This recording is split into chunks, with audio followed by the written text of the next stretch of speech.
when you were talking about 8 figures, 9 figures, one of the things that I did was I actually took a photo of myself and made a collage and put myself next to Zuckerberg, Kevin Systrom. Oh man, I saw that. Jack Dorsey and Spiegel. So Snapchat, Twitter, Facebook, Instagram, and myself. And the reason why I did that is you have to normalize the notion that someone that looks like me can actually be someone like them. Yeah.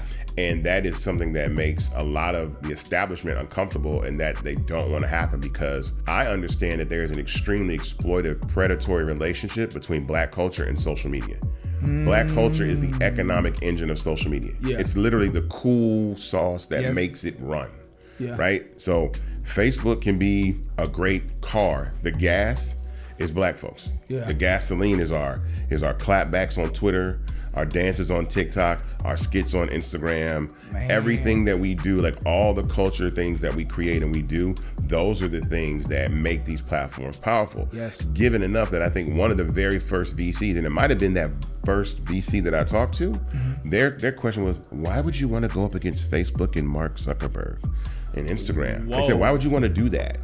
That's what they asked me. They said, why would you want to do that? And I said, well, for one, I can build everything that Mark Zuckerberg can build, but Mark Zuckerberg can't build me. He can't build Black culture. So I'm trying to contain my excitement right now with introducing the guests that we have for y'all today. So obviously, with Tech is a New Black, of course, the foundation of everything that we talk about is surrounding tech.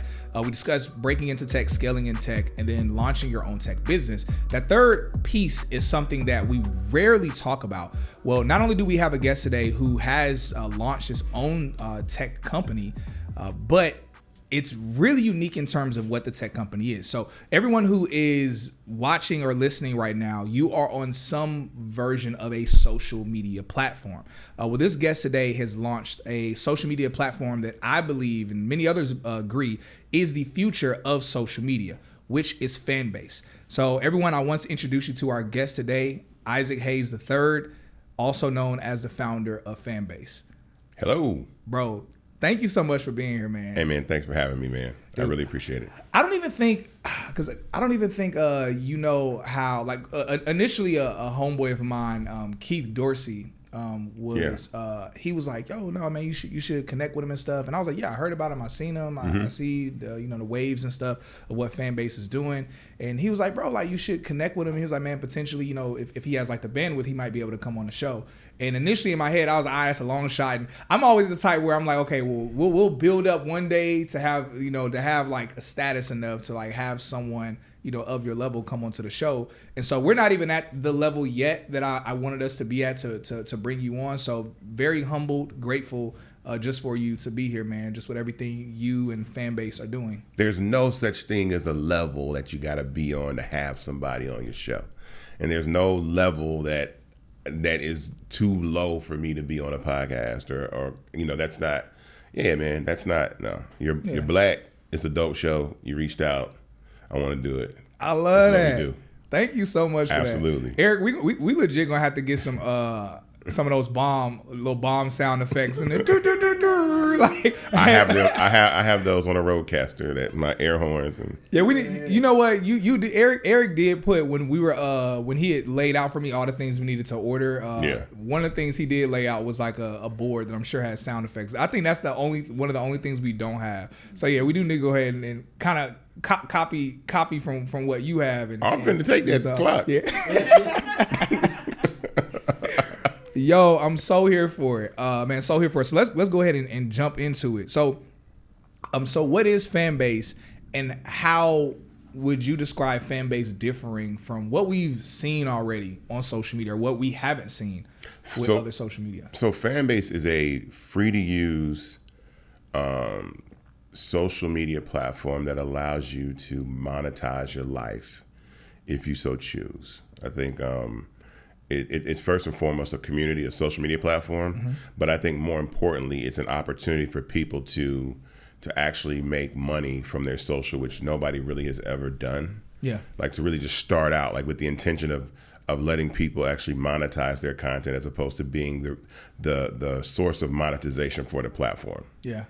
That's so dope, because as someone before being in tech, myself and even Eric, like, you know, we've been content creators for so long, and I always tell people when it comes to like other social media platforms outside of Fanbase, I've always told people like, man, don't even consider the AdSense money that you're gonna get on these other socials. I'm like, they're not really caring about actually getting you like anything that's significant. Yeah. And then we look on the opposite end of the spectrum and we see other platforms where, yeah, they're pretty decent at monetization, whether it's OnlyFans or a Patreon. But the thing that's strongly lacking with them, in my opinion, is that they don't have that. They're not real social media platforms. They're not social networks. Yeah, exactly. They're content houses. Exactly. And so Fanbase, one thing that really caught me off guard with it, I was like, yo, this is so dope, is that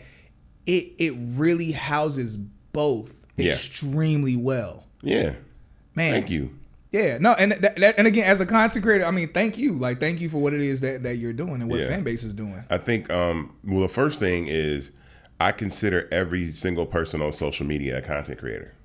That's true. Whether you post one photo a year or 100 a day, they're running ads in between all of it. Yeah, they're making money off of. They're making money off every single piece of content that comes to them. So even if you're just using it casually, they're still making money. I tell people all the time that if you are not making money directly from the platform itself, then you are the product. You're what's being sold. So you got to understand that. You might feel like you're having fun, but they're making money off of you in some way, shape, or form. Dang.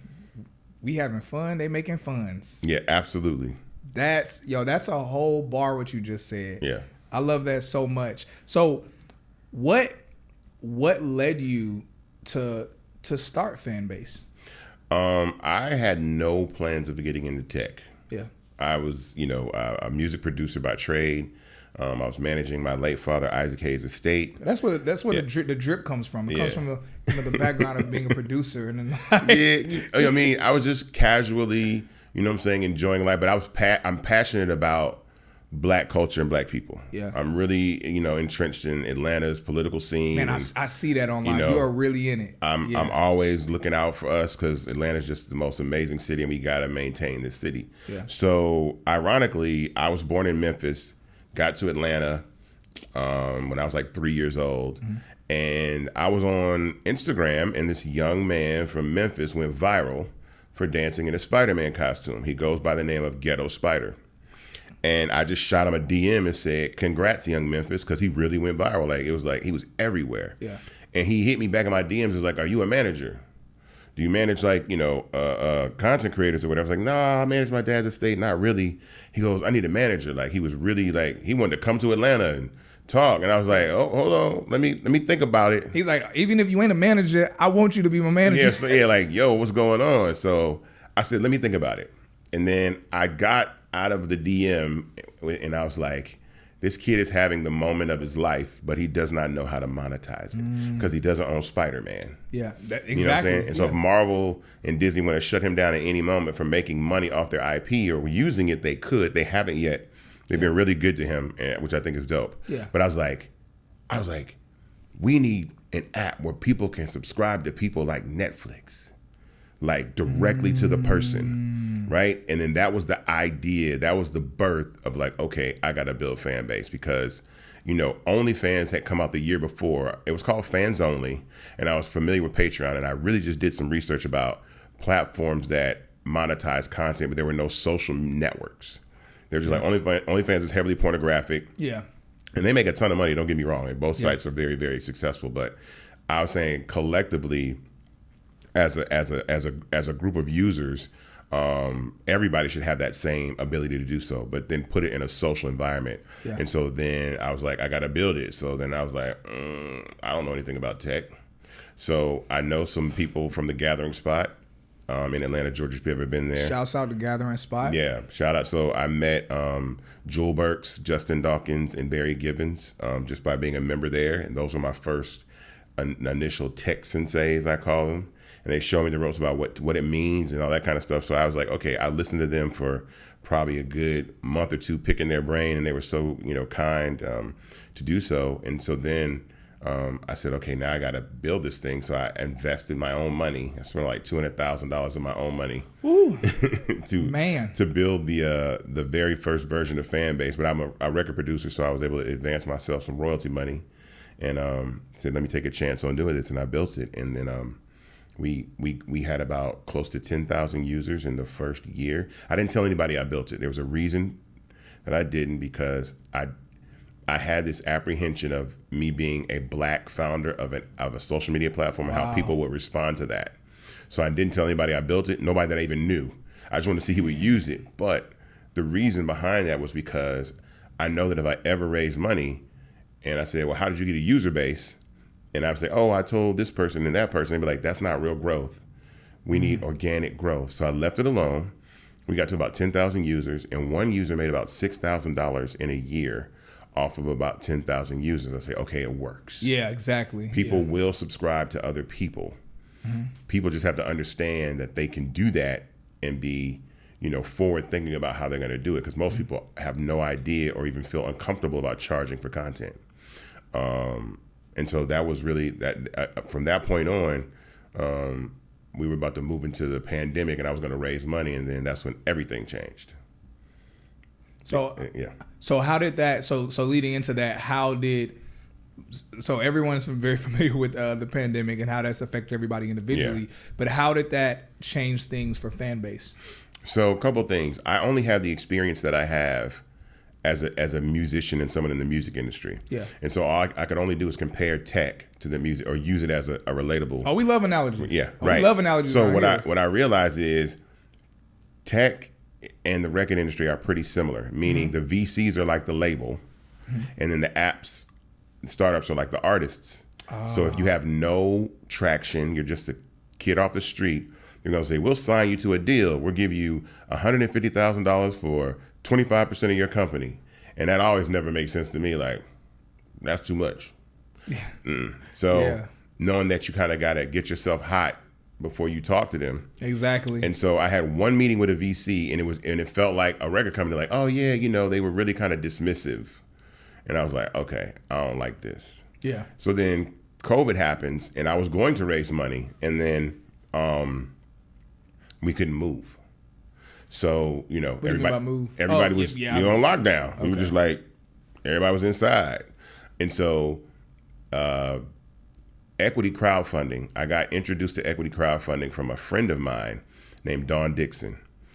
She's the first black woman to raise $1 million in equity crowdfunding. If people don't know what equity crowdfunding is, it's just an opportunity through legislation that Barack Obama and Joe Biden passed in 2012 that wipes out the accredited investor rule and allows any person to invest in an early stage company regardless of their net worth or income. Wow, that's amazing. So when you think about the Apples, the Googles, the Microsofts of the world, all of those companies were initially funded by rich people, wealthy people, but with not a lot of money. It was just a law. The accredited investor law was created by wealthy people to lock everybody else out from all the best opportunities. Exactly. So only the wealthy could invest in these opportunities, and other people, even if the other people are willing to invest more, it's illegal. Man, and the law has been in effect since 1933, so it's not even about color. Yeah, it was about class. It was right after the Great Depression. Very classism. It's very classism. So I always use the example of one of the seed founders of Uber, a guy by the name of Orrin Michaels. He put $5,000 into Uber as a seed investor in 2010. When the company went public in 2019, let me know how much you think his $5,000 was worth. Yeah, for Uber? Yeah. That $5,000? I mean, I would think. No. Like a $5 million? I mean, I know. $24 million. Oh my gosh. So that's crazy. Imagine that. $5,000? So yeah, even if 10 of your friends got together and put $500 a piece in and say, hey man, let's invest in this company called Uber, and 9 years later we got $2.5 million. All of them are millionaires. Right. 500. Oh my gosh. Right. That's crazy. So that is kind of like why I think it's just, unfortunate that we never have these opportunities, but because of the Jobs Act, which is the legislation, it wipes out that rule. Man, so Dawn was able to raise money that way, and then I had a meeting with Alexis Ohanian, if everybody knows who that is. Serena Williams' husband. Oh yeah. Okay. And we were talking about how that law is so messed up, and even the fact that like it's okay for me to go buy $5,000 worth of lottery tickets. It's okay for me to go to Vegas and gamble $5,000, but I can't put $5,000 on Instagram or Uber or whatever. And so, so then another friend of mine, Monique Idelette, who's the ex-wife of Timberland, she is in tech as well, and she's like, you need to really check this company out called Start Engine, and they're an equity crowdfunding platform. Yeah. So I submitted to Start Engine, and only 2% of people that apply to equity crowdfunding get accepted. So I got accepted. I learned how to make a deck. I didn't know how to make no, deck presentations. Julian sent me to somebody to make a deck, and I just said, send me the keynote back. And I started clicking buttons, and I made my own deck. I'm one of them dudes. Like, I'm going to figure it out. No, I'm just saying, I'm with that. Yeah. I love it. So I figured that out, and then I got accepted. So it was a good thing because it really forced me to be a better founder. Mm-hmm. Because the process takes about 3 months. You got to go through a financial review, all this compliance, SEC. Like, you really got to know your stuff. Man. To the point, like, the first meeting that we had, I think I might have, like, been late or not delivered on something. And they were like, hey, man, do you want to do this or not? Like, and it really helped. So we launched our campaign in 2020, October 29th or 28th, like a few days before the election. Mm-hmm. And in 3 weeks, I got to $300,000 raised. My goal was to raise $1 million. And we were about $300,000. And then I actually did the Breakfast Club. And then we raised like over $700,000 in like, an hour. Way more than that, actually. Raised. You said in an hour? Yeah, we raised like almost like $2 million in like an hour. Whoa! So it was wild. It was crazy. So I actually broke records on Start Engine for like the second most amount of money raised in a 24-hour period. Man, that's insane. Yeah. And So major congratulations, though. Yeah. So then we went on to raise in that first round $3.4 million because of COVID, the SEC upped the regulation that you could raise up to $5 million rather than $1 million. So I had a huge wait list of people that still wanted to invest in Fanbase. Man. So we raised $3.4 million. I launched another raise at the end of 2021 for 2.5. And then I just closed the third round. I'm sorry, 2.6, and I just closed the third round of 2.5 million. So we raised about over $8.5 million for Fanbase. Yo, that's incredible. Yeah. Man, major congratulations. I love that so much. Man, when you started Fanbase, and obviously Fanbase is still at a place where it's like legacy still hasn't been cemented yet. It has so much more to do. But even when you began it at the time, did you ever like imagine like it becoming even what it is now? No, it's so funny. I did only because I'm a faithful person. Yeah. I believe. You know what I'm saying? I'm not surprised. I'm actually relieved and feel very thankful that the way that it is. And so I'm confident in the things that I've learned and the experience that I have. And so I was like, this is what it's supposed to be. It was just like an incredible, moment. I think that now some of the things that I didn't know is that I would be the first to do things. And I think that's really what's cool. Is like, I'm the first Black man to raise over $5 million in equity crowdfunding. Wow. So I'm the first. Fanbase is the first native application that allows a user to subscribe to another user via an in-app purchase. And what's important about that is no one cared about paying creators until we came along. Yeah. Patreon had been around. OnlyFans had been around. Mm-hmm. The moment that you could click 2 buttons and subscribe to somebody, Instagram started coming out with it, Twitter, Snapchat, like TikTok, like the subscription, because I tell people all the time, subscriptions are the future, and it's going to change the world in a way with money that I don't think people are really aware of how rich people are about to get, and very fast. Man, but there's so much to unpack with all of that. One thing I guess I've been really curious about. So with Tech is the New Black, we talk a lot about, you know, helping people like break into tech and scale in tech. But honestly, my biggest thing, and I haven't really revealed this too much, is my goal is to like inspire more Black people to actually consider like, hey, eventually starting a tech company. Yes. Starting a tech business. Because one of the, like our guest that we had on recently, we were talking about how, you know, this, you know, in the tech industry, just working a job, if you're working hard, if you're competent, got a decent job, whatever, you're gonna make like a low six figures at least, which is great because that's significantly higher than the average income of our community. Yeah. So that's great, but it's like, man, as much as that, I've seen people oftentimes say like, oh man, that, you know, yeah, I want to make six figures so I can build generational wealth, and it's like, you're not building generational wealth making six figures. I hate to say that, and I didn't realize that until I got to this, and I'm like, oh yeah, you actually. It'll take a very long time. It's gonna take some generations. Yes, it'll take some generations to build some generational wealth. But you know, but it's like what many of our counterparts, I think what they realize in this industry is they're like, okay, yeah, y'all can work in this industry, but many of us are going to be the executives or we're going to be the ones that are like the founders of these companies. Right. And it's like that's where the 8-figure, 9-figure, $1 billion are at.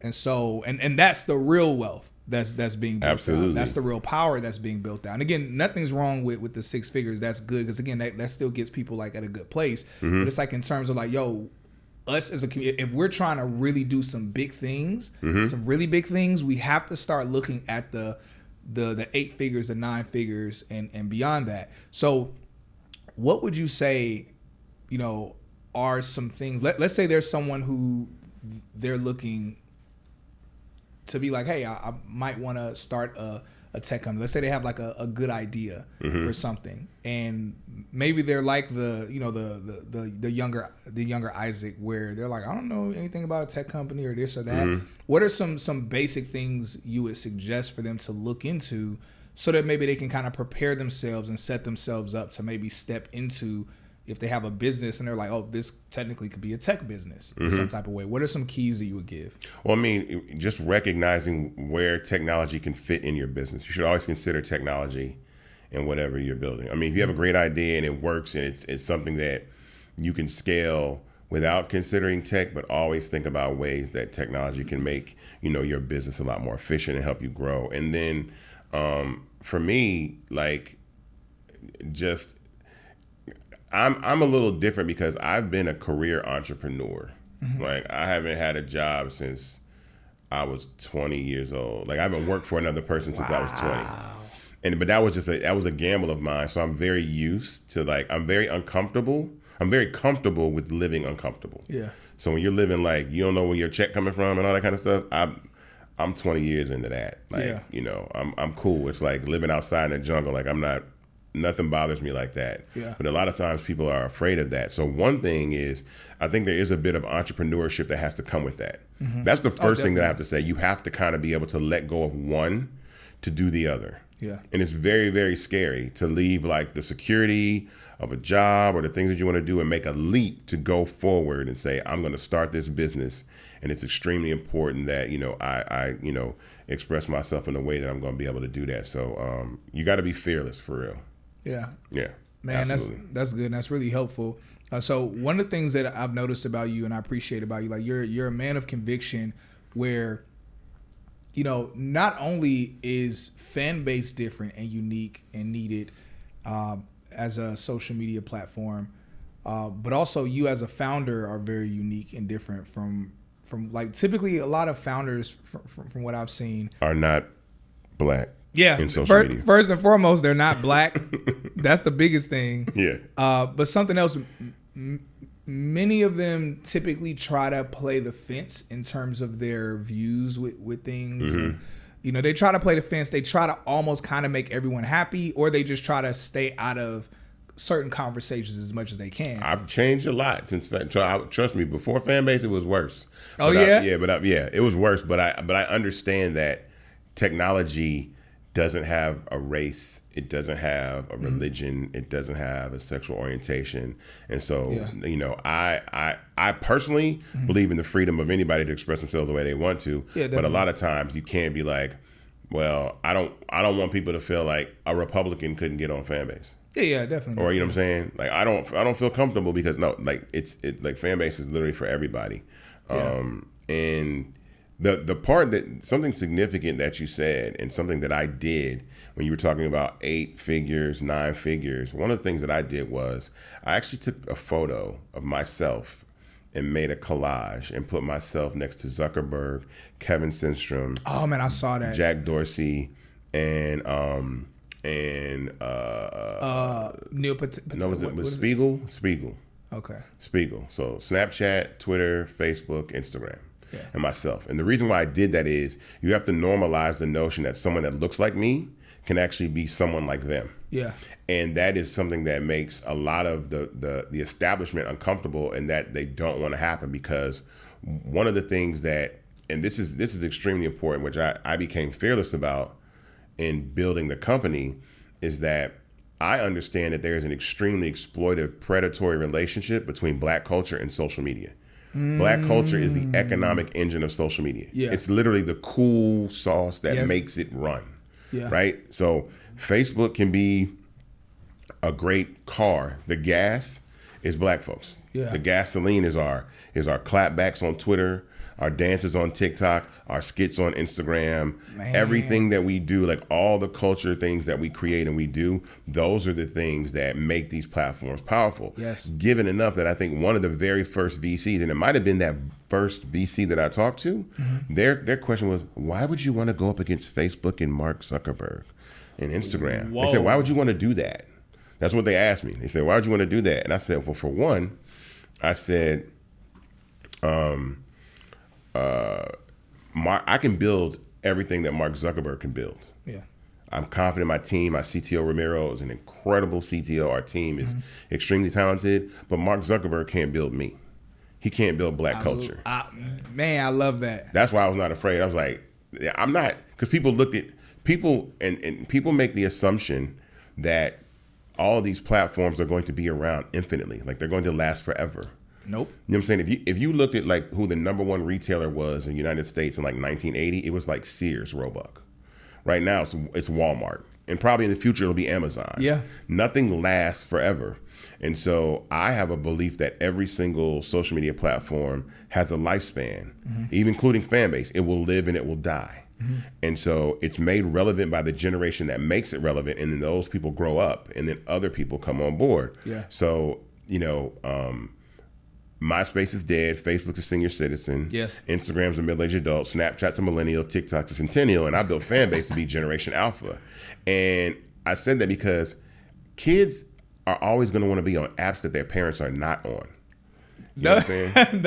As soon as my mama got on Facebook, I was like, I'm out. I'm gone. Yeah. Like, peace. Y'all can have Facebook. I went to Instagram, haven't looked back. And my brother, who is 16 years old, is nowhere near Instagram. Yeah. His social life is somewhere else. Yeah. So it doesn't matter what Mark Zuckerberg builds. You're not going to get a 13-year-old to start a Facebook page or an Instagram page. Yeah. Never. They're not going to do that. Yeah. Like, why would they do that? Like, my aunt is over there. Grandma's on TikTok. That's what they're doing. The kids are saying like, oh my God, grandma made a TikTok page. You know, so now they're looking. So now kids are looking like, where are we finna go? Yeah. Because we can't have fun over here. So, and then from the monetization aspect, the exploitive relationship between culture and how these kids create these dances and this content, and these companies make so much money off advertising. Like Facebook ad revenue in 2021 was $115 billion with a B, right? 115 billion, right? And I say this all the time. I say, tell me right now, like, go ask Facebook to put $5 billion in the hood.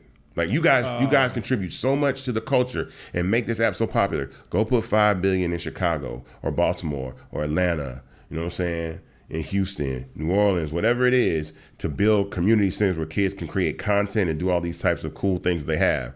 I said, you think, for instance, that you think for 1 second that Fanbase is making $115 billion in revenue, I'm not putting billions into my community to be able to do that?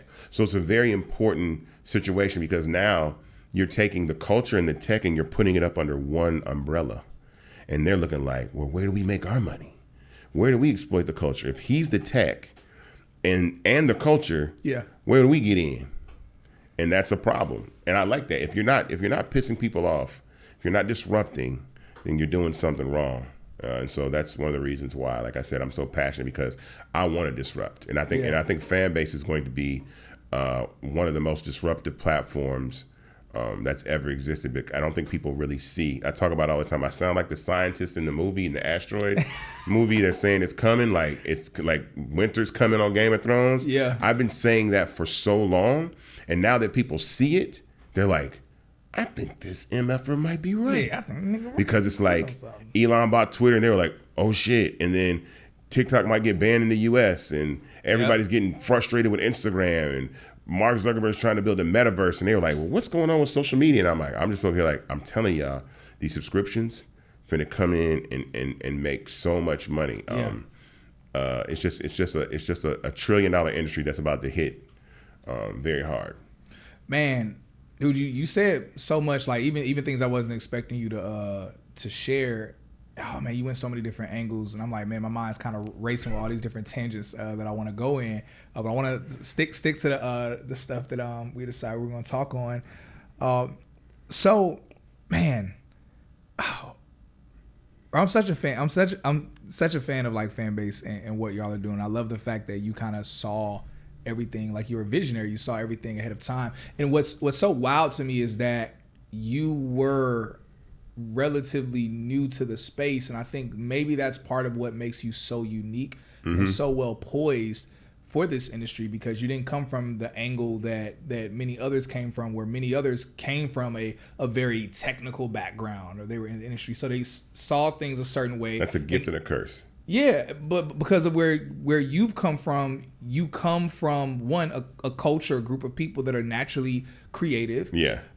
So naturally that runs in your mind. And then even again, you being a producer, like just you, there's so many elements of that I think it now explains so much about Fanbase, just knowing more about you and understanding more about your mind. I think that's what's so important, where people tend to look at like tech companies, or they look at a tech, they'll look at like what a business is doing, and oftentimes like, man, you need to look at the founder and look at the team. Yeah. If you really want to have a better understanding as to the longevity or the future of what that's doing. And so like talking with you and hearing more just about your perspective, your background, it makes it very clear about just why, like how you've done everything you've done with Fanbase and what Fanbase is. Yeah. So we're at the start of a new year, just finished our first week in January.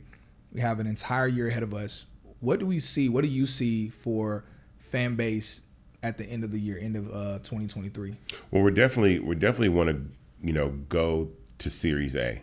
I think institutional investors have been reaching out, and I think it's the right time. And this is why I say it's important, because when you look at VCs as the label and me as a startup, I'm thinking, okay, we got to get Fanbase hot in the streets. So now you just can't hand me a little small amount of money for a large chunk of my company. Yeah. And when they did that, and even going through Start Engine, it's like I went and sold $8.5 million worth of shares out the trunk of my car. So I went independent. So now they have to look at you differently. Like, you can raise money without us. You don't really need us the way other startups need. And then I think my inexperience in the tech space is it's good and bad. I'm tell you why. It's good because I don't know the rules, and that's cool. Because most people, I say this all the time, and I've always say this: like, if you want to do something, learn the structure, but then get out of the system, because you can't break the rules that way. Yeah. Like most of the founders of these companies are smart guys that dropped out of college. Like, I'm not finishing 4 years. I got the basics what I need. I need to move around, and like, I'm not gonna work my way up the ladder. It's not about that. It's just about going out there and getting directly what you need to do. So for us this year, disruption, really honing in on the community of Fanbase. It has so much functionality. If people don't know Fanbase, and I can just say it real quick, it has photo, video, audio, live, stories, and long form content up to 2 hours. We call Fanbase Plus. Yeah. And so And that's like everybody's Netflix. So there's a place for everybody to monetize their content. But if you don't, you can have followers. And then if you want to make content for people to subscribe, you can have subscribers. And I think that's the one thing that people know. So really establishing that. We just finished our first real meeting of 2023.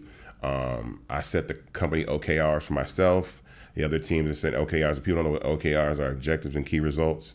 So like what we are as a company and what we're going to do the first quarter. And then that trickles down through the company. And then we set KPIs and everybody understands. And those are key performance indicators. So people don't know what KPIs, I'm starting to learn all this acronyms, man, 1,000 acronyms. These corporate acronyms. I ain't never had no job. Like I ain't been in corporate America like that. So I'm learning, but I have great leadership. I have great people that my goal is to always hire people that are smarter than I am. Andre 3000 told me to read this book called Rocket Fuel. If you haven't read it, really good book. Fuel. Every successful company has a duo of two people. They have a visionary and an integrator. I realize that I'm a visionary. Yeah. I'm supposed to come up with the big ideas, close the deals, you know what I'm saying, sell the company, have the large, broad vision for what the company is, and then place integrators who are supposed to integrate that vision in a corporate fashion, in a very productive, professional fashion that makes sure we get things done that we need to do. Yeah. And so that's like my integrators are like my chief technology officer, Ramiro Canavas, who I wouldn't be here without him at all. I think people don't understand how important a CTO is to a tech company. They are the person that makes the buttons do what they're supposed to do in the right way. You know what I'm saying? And for me, that's just what it was for me. Like I love coming up.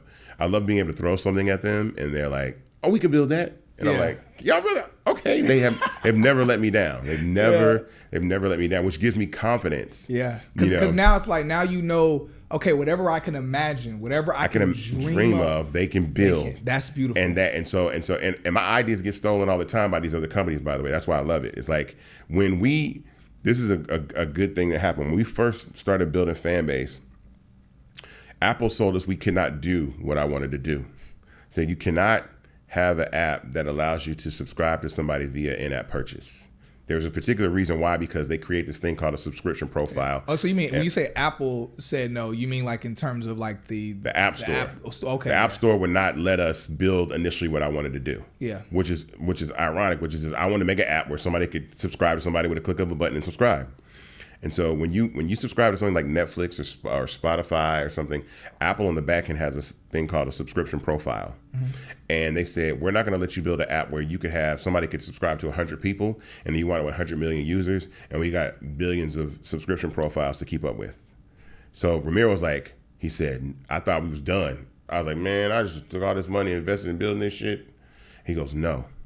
He goes, this is a good thing. He goes, that means you're about to do something that's never been done. Oh. He says, let's follow their rules. Let's do what they say that we have to do, and then we can do it. And Google said the same thing. They were like, y'all can't do that. So then what we did was we tiered subscriptions initially. So one profile was you can subscribe to one person. Another profile is you can subscribe to 3 people. Oh, wow. Or another profile is you can subscribe to 5 people. That's how we got around it. Yeah.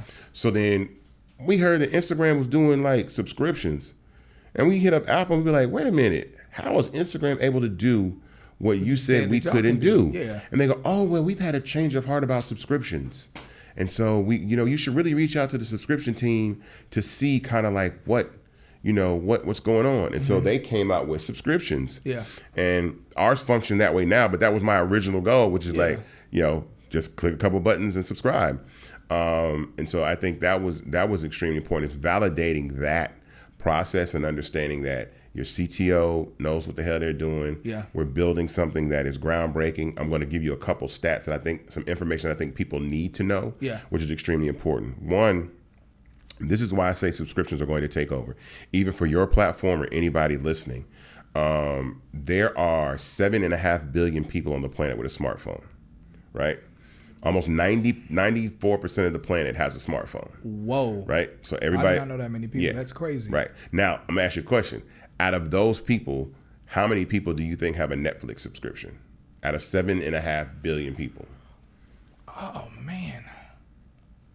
I used to know around how many people were on Netflix. But I know their numbers have been doing some goofy stuff right now. So out of all of those people, I would think like 30 million, 50 million have a Netflix. I'm actually surprised you went that low. Most times when I ask questions, people are like, "Oh yeah, I'm probably sure like 2 billion people got a Netflix account." I'm like, only 222 million people have Netflix. Oh man. Only 525 million people are on music streaming services combined. So Spotify, Apple Music, Tidal, right? Yeah. So people subscribing to other people is going to be bigger than Netflix could ever be. The fact that 7.5 billion people can hit a button and subscribe to another 7.5 billion people. Yeah. That money is going to obliterate the type of revenue, and it's going to change every single industry, because the amount of money that people are going to start making via subscription is actually going to outpace and be larger than what you do as a profession. Meaning recording artists will make more money off their subscribers than they will off the record company. Yeah. Athletes will start making more money off their subscribers than they do off the teams they play for. You understand? Movie stars will start making money off the subscriptions than the studios that pay them to do their films. Yeah. So the leverage is going to switch. Yeah. Right. When you take someone like when you take The Rock, right? I say this is important. About 5% of the people that follow you on social are your fan base. Right. You got to think about that. Like, you got to think someone like Beyonce has, I don't know, 200 million followers. If that's the case, she would sell 200 million albums every time she dropped. It's not it. You know what I'm saying? We saw what happened with Sweetie recently. Yeah. And all her followers. Right. Yeah. It's not, your following is not your fan base. Yeah. Your fan base is a small group of people that are really dedicated and interested and care about your success. But even someone like The Rock, who has about 350 million followers on social, it's about 17 million people around the world. Right? If 17 million people subscribe to The Rock on fan base, you make $2.50 a subscriber. Subscription on Fanbase is $4.99. Wow. It's $4.99. That's because Apple and Google are gangsters and they take their 30 cents or 30%. We take 20% and give 50 to the user. But that's still on par with what, like Twitch Prime and YouTube Super Chat. They take about 50% of the revenue or whatever when those subscription models. But that's still I think The Rock would make over $500 million a year in subscribers. Whoa! And what that let me know that's was larger than how much he makes as an actor. Right? And he's the top paid male actor. That's insane. Wow! And that's $500 million a year. And then what that let me know is The Rock could be like, I'm gonna take $100 million and shoot my own movie and put it on Fanbase Plus, and now I'm the gate. Yes. I produce it. I just use Fanbase Plus as the distribution outlet. There's an Apple TV app. It's on iOS, Android, desktop. People can subscribe directly to my movies. That changes it. When you think about name, image, and likeness with athletes, it's like you can be a college kid, you know, coming into the NBA. You've been making more money than the league can pay you because you got so many subscribers that are your fan base. Yes. If you're an artist, when Taylor Swift sold 2 million tickets in an hour, I thought people were really going to get it. I was like, you don't understand. There's nothing in between you and 7.5 billion people but 2 clicks of a button. So if you're making more money than the label can pay you, when your deal is up, you be like, oh yeah, I want 95% of the profit and you take 5, or I'll go do this shit somewhere else. Yeah. I want the cash money deal. Yeah. Or I'm out of here. And you're gonna get it, because what is the point? And then when you think about the average person that lives in America, the average American salary is $47,000 a year, right? But check this out. 5,000 people subscribing to you on Fanbase brings you $12,500 a month, $150,000 a year. Just 5,000 people. You'd be making more money than 97% of Americans. Man. Instead of going like, I'm about to go bust my ass. And people don't think, I know people with 3, 4, 5 million followers that are broke. But all you need is 5,000 people, man, to make $150,000 a year. That's a lot. That's an insane amount of money. So it's a numbers game. It's not about people like, oh, I got 13 million followers. Cool. How much you getting paid off that? That's why I've told people at this point, like, it's like having followers on these other social media platforms, it means virtually nothing. You know, people meet me and they're like, oh, you got this many followers. And I'm like, man, trust me, the following don't mean nothing. What matters is if you know how to monetize it, or if you can monetize that it. Fan base. I love that fan base is like, basically sorted that out for people. Yeah, I tell people, you want 1 million followers, you want $1 million. 1 million followers is one thing. $1 million is 50,000 people subscribing to you, and you make $125,000 a month. You make $1.5 million a year. Just 50,000 people. Yeah. And you have the ability to do that. I just think it's changing the mindset of people. Like every time new technology comes out, people always reject the technology. Oh yeah. Meaning like, oh yeah, I'm hold on to my 8 tracks. I'm gonna stick to my LPs. Yeah. I'm gonna hold on to my cassettes. I love my CDs. I still want to buy my MP3s. And now everybody's streaming music. Yeah. And so subscriptions, like charging for content, and this is and the fact that this is tech is the new black. Let me tell you something. People that are making money in subscriptions, it's 97% white people, because the white community puts a value on something the moment that they create it. The moment that they build it, they put a value on it. You understand what I mean? Can you explain it, like unpack that, please? So that means that we give our content away for free. Like mixtapes, like social media is just like the mixtape era in the music business. We give our content away for free to hope we go viral. Then I can get on Wildin' Out or get a brand deal or something. But that's not a guaranteed source. No, it's not. People are charging for the content that the moment that they put it out.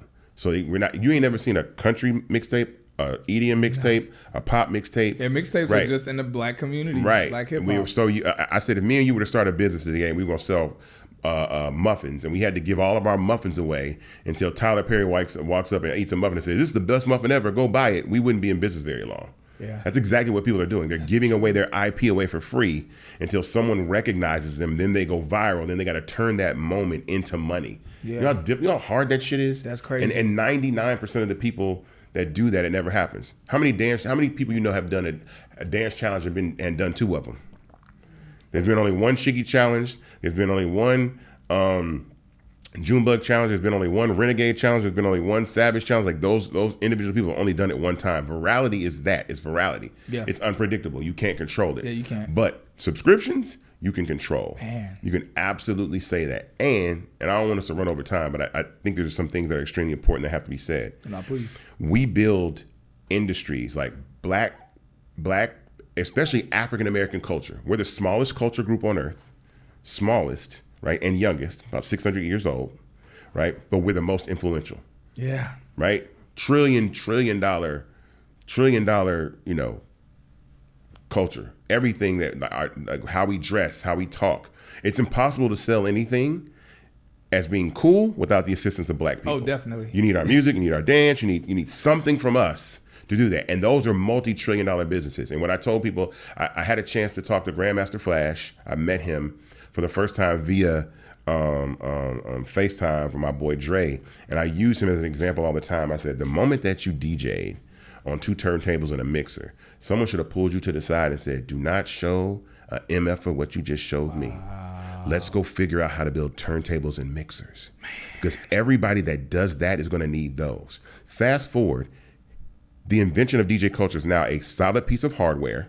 It's 2 turntables and a mixer built together that Techniques and Pioneer own, and Serato has the software. Mm-hmm. It's a like $6 or $7 billion a year industry. So Grandmaster Flash should be sitting billions up in a house somewhere worth about $6 or $7 billion, and everybody should be DJing on the Flash 5000. Yeah. So we have to turn our innovations into acquisitions. Like we have to turn those into those things that we own the infrastructures.